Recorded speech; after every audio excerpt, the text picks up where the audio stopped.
નમસ્કાર દર્શક મિત્રો, આપણે નિહાળીશું સિટી લાઈવ ન્યૂઝ ચેનલમાં આજના મુખ્ય સમાચારો. આજી ડેમમાં માછલાઓના મોત. ઈડીઆઈ કેમ્પસ ખાતે આશ્રય ટેકનો સોશિયલ ઇન્ક્યુબેટરનું લોકાર્પણ. પી ખરસાણી 90 વર્ષે નોટ આઉટ. રાજકોટ રેલવે મંડળનો રેલવે એવોર્ડ. રાજકોટ નરેન્દ્ર સોલંકીનો કેસ રદ. કોસ્મોસ બેંકની જન્મદિવસની ઉજવણી. વિશ્વ યોગ દિવસ અંતર્ગત રાજપીપળામાં વિવિધ રેલીઓ યોજાઈ. એનસીસી કેડેટ્સ યોગ તાલીમ લીધી. બોર્ડન કટાર ડિવિઝનની યોગ તાલીમ લીધી. વડોદરામાં વરસાદ. કોંગ્રેસ દ્વારા લોક જાગૃતિ માટે ઈ વોટિંગ અભિયાન. એનએસયુઆઈએ રાહુલ ગાંધીનો જન્મદિવસ ઉજવ્યો. આજી ડેમમાં માછલાઓના મોત. રાજકોટને પાણી પૂરતું પાડતા એવા મુખ્ય જળાશય તરીકે ઓળખાતા આજી ડેમની કફોડી હાલત થઈ ગઈ છે. આજી ડેમના તળિયા ઝાટક થઈ ગયા બાદ થોડા અમુકમાં વરસેલા વરસાદથી રાજકોટના આજી ડેમમાં નવા નીર તો આવ્યા છે, પરંતુ તેની સાથોસાથ ઝેરીલું કેમિકલ પણ તેમાં ભળી ગયું છે. આજુબાજુની વાડીમાં પાક માટે નાખવામાં આવતી દવા વરસાદી પાણી સાથે આજી ડેમમાં આવી જતા આ પાણીમાં રહેલ 500 થી વધુ માછલાઓના મોત નિપજ્યા છે. દરરોજ માછલીઓને લોટ નાખવામાં આવતા જીવદયા પ્રેમીઓમાં આ દ્રશ્ય જોઈને ભારે રોષ ભભીગી ઉઠ્યો છે અને આ અંગે તંત્ર દ્વારા તાકીદે કાર્યવાહી કરવામાં આવે તેવી લોક માંગ ઉઠવા પામી છે. જગાતના આજી ડેમ ખાતે પાણીમાં વરસાદના નવા નીરથી હજારો માછલાઓનો ઉમેરો થયો છે. આ માછલાઓને દરરોજ સવારે અનેક દયા પ્રેમીઓ લોટ નાખવામાં આવે છે અને લોટ નાખીને પુણ્યનું ભાથું બાંધી રહ્યા છે, પરંતુ આજે સવારે આવેલા લોકોએ આજી ડેમનું દ્રશ્ય જોતા તેઓ ધ્રુજી ઉઠ્યા હતા. આજી ડેમમાં જોતા તેમાં 500 થી વધુ માછલાઓના મૃતદેહ જોવા મળ્યા હતા, જેથી તેઓમાં ભારે રોષ ભભૂકી ઉઠ્યો છે. માછલાઓના મૃતદેહ આજુબાજુમાં લીલા કલરનો દ્રવ્ય પડ્યો હતો. આ દ્રવ્ય કેમિકલ હોવાનું જાણવા મળ્યું હતું. જીવદયા પ્રેમીઓએ જણાવ્યું હતું કે તેઓ દરરોજ અહીંયા લોટ નાખવા માટે આવે છે. આ કેમિકલ આજુબાજુની વાડીઓમાંથી આવી હોવાની શંકા દર્શાવી હતી. તાજેતરમાં વરસાદ વરસ્યો હતો, તેથી ખેતરમાં પાક માટે જે દવા નાખવામાં આવી હતી તે દવા વરસાદના પાણી સાથે આજી ડેમમાં ભળી ગઈ હોવાથી આ પાણીમાં રહેલા તમામ માછલાઓના કરોડ મોત નિપજ્યા હતા. 500 થી વધુ માછલાઓના મૃતદેહો પાણીમાં પડ્યા હતા. તેમ છતાં તંત્ર દ્વારા કોઈ પણ પ્રકારના પગલાં લેવામાં આવ્યા નથી, જેથી લોકોમાં તંત્ર સામે ભારે રોષ ભભૂકી ઉઠ્યો છે. તાકીદે આ અંગે યોગ્ય પગલાં લેવા આવે અને કેમિકલ અંગે તપાસ કરવામાં આવે તેવી લોક માંગ ઉઠવા પામી છે. તેમજ મૃત્યુ હાલતમાં પડેલા માછલાઓનો તાકીદે નિકાલ કરવામાં આવે તેવી પણ અપીલ કરી હતી. ઈડીઆઈ કેમ્પસ ખાતે આશ્રય ટેકનો સોશિયલ ઇન્ક્યુબેટરનું લોકાર્પણ. 20 જૂન 2015 ઈડીઆઈ કેમ્પસ ખાતે આયોજિત એક કાર્યક્રમમાં ભારતના ભૂતપૂર્વ રાષ્ટ્રપતિ ડોક્ટર એપીજે અબ્દુલ કલામ દ્વારા આશ્રય ફાઉન્ડેશનનું લોકાર્પણ કરવામાં આવ્યું હતું. આશ્રય ટેકનો સોશિયલ બિઝનેસ ઇન્ક્યુબેટરની સ્થાપના Incube Ventures Private Limited 7 livelihood service સાથે livelihoods entrepreneurship development institute of India EDI અને અશોકા ઇન્ડિયા સહકાર સાથે કરવામાં આવેલ છે. કાર્યક્રમમાં ઈડીઆઈના ડિરેક્ટર ડોક્ટર દિનેશ અવસ્થીએ જણાવ્યું હતું કે આશ્રયનો હેતુ ટેકનિકલ અને બિઝનેસ ઇન્ક્યુબેશન માટે રેપ્લિકેબલ મોડેલ સોશિયલ ઇકોસિસ્ટમ સાથે સર્જવા અને પિરામિડના બોટમ સુધી ઇનોવેટિવ અને સામાજિક રીતે સંલગ્ન પ્રોડક્ટ અને સેવાઓ ઇન્ક્યુબેટ એન્ટરપ્રાઇઝિસ શરૂ કરવાનું રહેશે. ઇન્ક્યુબેશન સેવાઓની ઓફરથી સામાજિક એન્ટરપ્રેન્યોર્સ નેનો બાયો અને આઈસીટી ટેકનોલોજી ઇનોવેશન સર્જવા કે જેનાથી ડેવલપમેન્ટ અને સસ્ટેનેબલ એગ્રીકલ્ચર, ઉર્જા, હાઉસિંગ અને સેનિટેશન સહિત પ્રમોટ કરવા એક્સેસ આપી શકાય. ઇન્ક્યુબ વેન્ચર્સ પ્રાઇવેટ લિમિટેડના ડિરેક્ટર શ્રી મણિ અય્યરે જણાવ્યું હતું કે આશ્રયના જ્ઞાન અને ટેકનોલોજી આધારિત વેન્ચર્સ એન્ટરપ્રાઇઝીસના સર્જનને પ્રમોટ કરવાનું છે.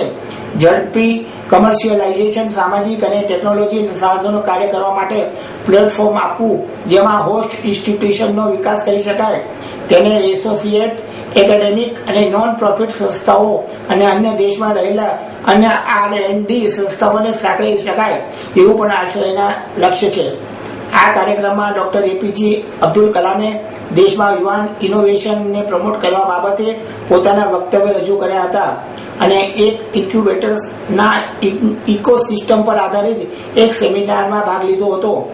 અને આ સાથે હોલી લાઇવલીહુડ સર્વિસના ડિરેક્ટર ડોક્ટર રાજેન્દ્ર જોશીએ ઉપસ્થિત મહેમાનોના આભાર વ્યક્ત કર્યો હતો.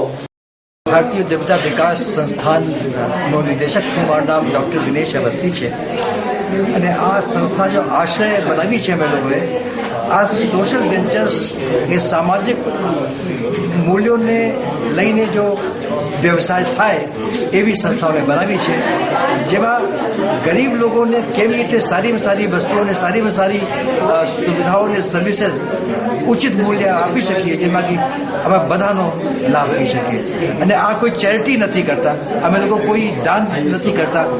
લોકો પૈસા આપે છે પણ એમના સામે એમને સારી સર્વિસીસ મળે અને પૈસા પર કેટલા વ્યાજબી પૈસા, વધારે પ્રોફિટ નહીં.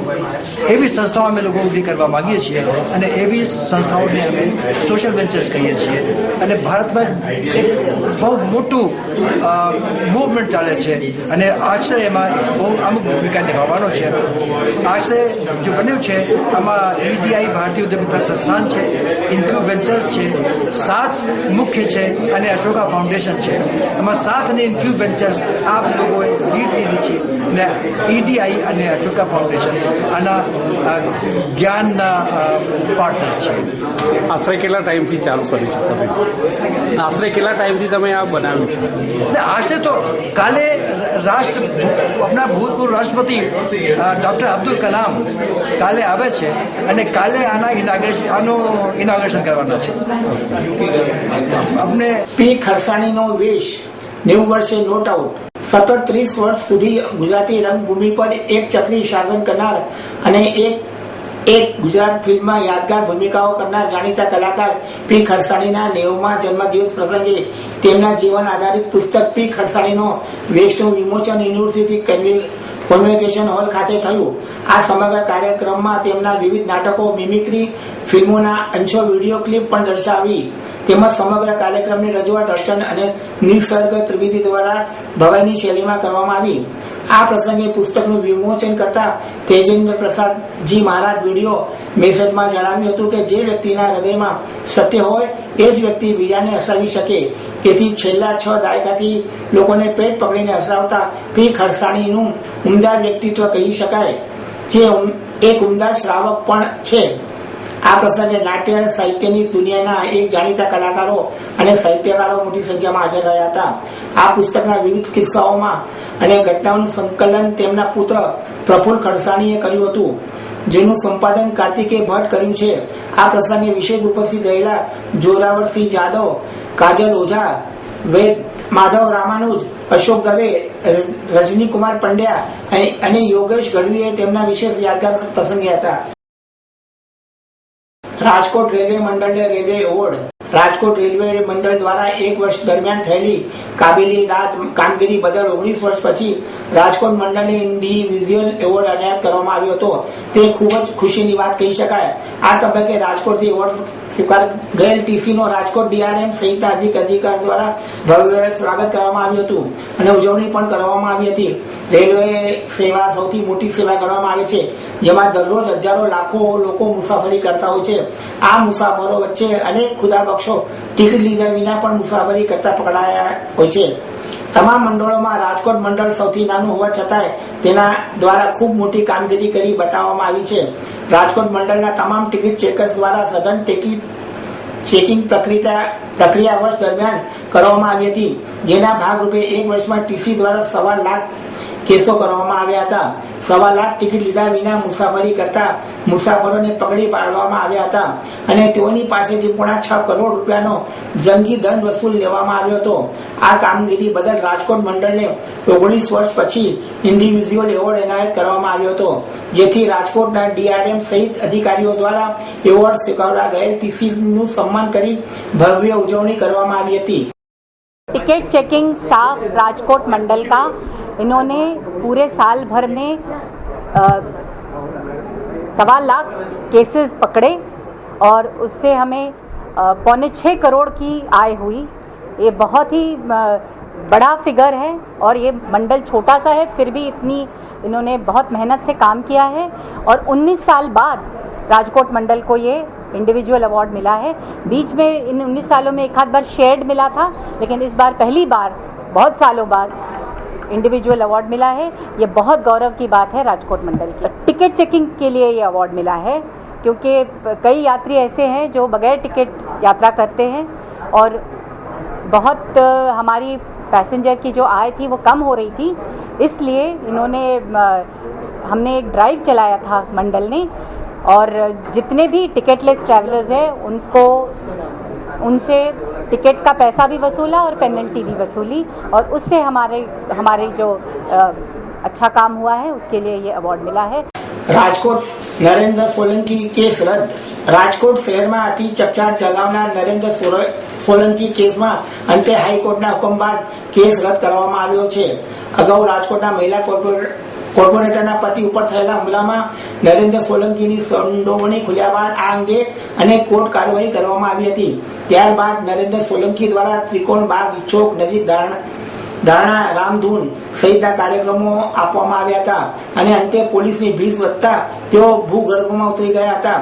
થોડા સમય પહેલા ફરિયાદી કોર્પોરેટર દ્વારા કોર્ટમાં સમાધાન અંગે અરજી કરવામાં આવી હતી અને તેનો વળતો જવાબ આજે કોર્ટ દ્વારા કરવામાં આવ્યો હતો, જેમાં સમાધાન અરજી માન્ય રાખવામાં આવી હતી અને નરેન્દ્ર સોલંકી વિરુદ્ધ કરવામાં આવેલ કેસ રદ કરવા રાજકોટ પોલીસને હુકમ કરવામાં આવ્યો હતો, જેથી આ કેસ આજે રદ કરવામાં આવ્યો છે. કોસ્મોસ બેંકની જન્મદિવસની ઉજવણી. પુનાની કોસ્મોસ કોઓપરેટિવ બેંકના 9મા જન્મદિવસ નિમિત્તે વડોદરાની વિવિધ શાખાઓમાં જન્મદિવસની ઉજવણી કરવાનો ખાસ કાર્યક્રમ આપવામાં આવ્યો હતો, જેમાં વડોદરાની વાઘોડિયા રોડ શાખાની મુલાકાત લેતા તે વિસ્તારના નાગરિકોને સારી સેવા મળ્યાની સંતોષની લાગણી દેખાતી હતી. શાખામાં જન્મદિવસના નિમિત્તે માનવંતા ગ્રાહકોને નિમંત્રિત કરી સત્યનારાયણ ભગવાનની મહાપૂજાનું આયોજન કરી માનવંતા ગ્રાહકોની અલ્પાહારની વ્યવસ્થા રાખવામાં આવી હતી. 20મી સદીના બેન્કિંગ ઉદ્યોગમાં સફળતાપૂર્વક સેવાઓ આપીને સાચા અર્થમાં નાગરિકો સાથે जोड़ाया था. कॉस्मोस बैंक वागोडोर ब्रांच की आज 9th एनिवर्सरी हम सेलिब्रेट कर रहे हैं. ये फंक्शन सेलिब्रेट करने के लिए हमने हमारे कस्टमर्स को इनवाइट किया है जो बैंक के वेल विशर्स हैं. बैंक ने आज 9 साल पूरे किए हैं बड़ौदा में हमारी 5 ब्रांचेस हैं. कस्टमर बेस हमारा इतना बढ़िया हो रहा है दिन पर दिन, वो सब कस्टमर सपोर्ट की वजह से हो रहा है. हम कस्टमर्स को सर्विस देना चाहते हैं और साथ में हम ये बोलते हैं कि कस्टमर हमारे जो भी हैं वो सेटिस्फाइड कस्टमर हैं. कस्टमर दूसरे बैंक के पास भी है लेकिन हमारे पास सेटिस्फाइड कस्टमर हैं. और मैं अपील करता हूँ बड़ौदा की जनता से कि आप आएँ, एक बार बैंक में एंटर होइए, फिर सर्विसेज अनलिमिटेड है हमारे पास. आपको जो सर्विस चाहिए वो हम यहाँ पे प्रोवाइड करेंगे. राकेश शर्मा. કોસ્મોસ કોઓપરેટિવ બેંકનો આજે 9 વર્ષ પૂર્ણ કરી 10મા વર્ષમાં પ્રવેશ કર્યો છે. તે નિમિત્તે દરેક કસ્ટમરને ઇન્વાઇટ કર્યા છે. અહીંયા આગળ સારી એવી ફેસિલિટીઝ આપવામાં આવે છે. કસ્ટમર્સને, સિનિયર સિટીઝન્સને ઘણા ફાયદા છે આ બેંકથી. લોન પણ એકદમ ઇઝીલી મળી જાય છે, જેથી કરીને કસ્ટમરો દિવસે ને દિવસે અહીંયા વધતા રહે છે અને ભવિષ્યમાં પણ આનું આયોજન આ રીતનું આ લોકો કરવાના છે. હાલમાં અહીંયા આગળ આ સેલિબ્રેશન જે રાખ્યું છે એમાં વૃક્ષારોપણના છોડ પણ અહીંયાથી આપવામાં આવશે અને વૃક્ષ વાવો વધુ વરસાદ લાવો આ સૂત્રને પણ અનુરૂપ આ લોકોએ કાર્ય કર્યું છે.